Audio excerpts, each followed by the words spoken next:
জয়পুরহাট থেকে আমরা অনেক নেতা কর্মী যাচ্ছি, তাদেরকে স্বাগত জানার জন্য, তাদেরকে বিকল্প স্বাগত জানাবো, জানে উৎসাহভাবে ওকে আমরা গ্রহণ করে নেব এবং কাছ থেকে তাকে আমরা দেখব, তাকে উৎসাহিত করব আমরা, সে যেন দীর্ঘ জীবন আমাদের মাঝে সে তারেক জিয়া আমাদের সামনে দেশ পরিচালনা করতে পারে। কোনো রাজপথে আমরা কথা বলতে পারিনি।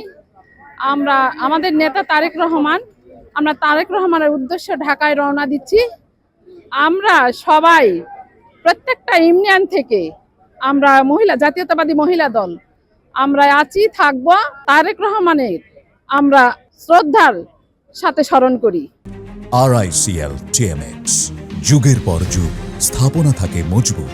দীর্ঘদিন পর আমাদের নেতা আসছে, আনন্দিত যে আমরা গণতন্ত্রকে পূর্ণ রূপ দিতে পারবো আমাদের নেতার নেতৃত্বে। এটাই আমাদের আশা এবং আকাঙ্ক্ষা যে সে সঠিক নেতৃত্ব দিবে, আমরা তা অনুসরণ করব।